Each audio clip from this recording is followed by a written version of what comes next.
yesterday, none other than Kevin Stefanski pretty much saying Shedeur Sanders has not been getting first team reps because Dylan Gabriel is a rookie quarterback and he need pretty much a majority of all the damn reps. That was his answer to why Shedeur Sanders has not been getting first team reps. Now today, we got Tommy Reese, the offensive coordinator, kind of doubling down on these comments in regards to Shedeur Sanders not getting reps. Cleveland's quarterback room is officially a circus. Tommy Reese just stepped to the mic and went off after questions about Shedeur Sanders being left out of first team reps, and fans can't believe how blunt he was. It's getting messy behind the scenes, and Tommy just made it even spicier. Do you think Shedeur is being treated fairly in Cleveland? Let me know below. So, Cleveland just keeps proving one thing. There's never a quiet week in that locker room. Yesterday, Kevin Stefanski tried to calm the chaos by saying Shedeur Sanders hasn't been getting first team reps because Dylan Gabriel's a rookie and needs all the reps. And somehow, that explanation only made people more frustrated. Fast forward to today, and offensive coordinator Tommy Reese jumped in front of reporters, and oh boy, he didn't sugarcoat a thing. From Dylan in tough weather conditions and everything. So Yeah, I think it starts with taking care of the football. Difference in that game and that weather was our ability to have great ball security. Starts with the quarterback in the center and the exchanges. I thought all of our skilled players, the guys that were handling the ball, did a great job of taking great pride in that.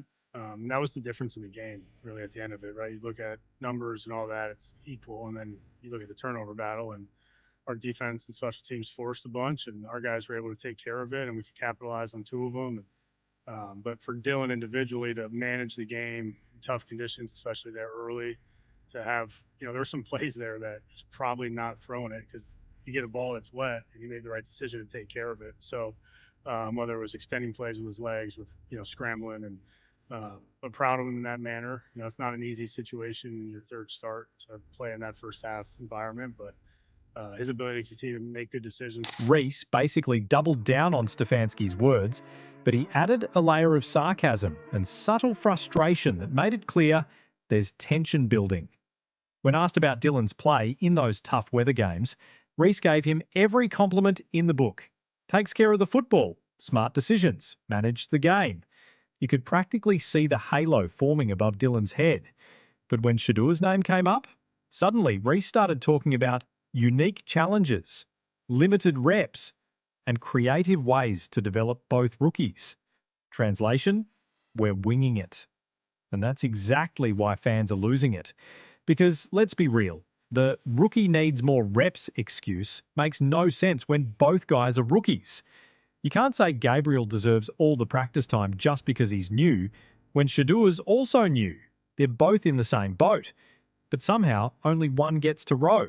What was your experience with Mike Grable like last year? Yeah, really positive.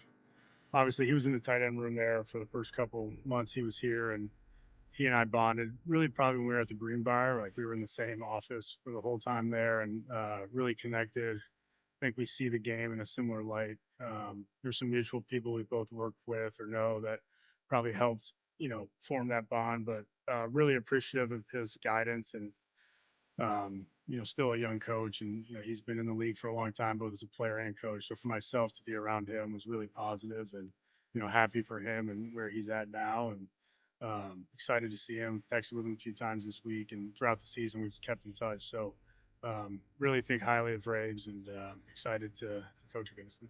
Now, when Tommy was asked about Shedeur's development plan, he gave this super vague answer. We've got to be creative with how we create extra reps. There's a lot of walkthrough reps, learning opportunities, and we're using all our resources. That's coach talk for he's not getting on the field. Walkthrough reps? Bro, that's like saying you're working out by walking past a gym. It's not development, it's damage control. And what really got people's attention was Tommy's tone. He didn't sound angry, but he definitely sounded irritated. You could tell he was tired of being asked about Shedeur, but also annoyed at how the whole situation looks. Because no matter how they spin it, it's a bad look. Think about it. Shedeur Sanders is one of the biggest names from college football. His jersey sales are crazy, his social media numbers are massive, and his name brings attention wherever he goes. But somehow he can't get a single first-team rep? Fans aren't buying it. And honestly, neither is half the locker room. Behind closed doors, the players see what's happening. They see Gabriel getting every rep and Shedeur barely touching the ball. That's not competition, that's favouritism. And Tommy Reese, knowingly or not, just exposed that imbalance in real time. It's so unusual to have two quarterbacks that are rookies. One of them. Yeah. Can you explain how challenging it is to develop two rookie quarterbacks at the same time? Yeah, it is.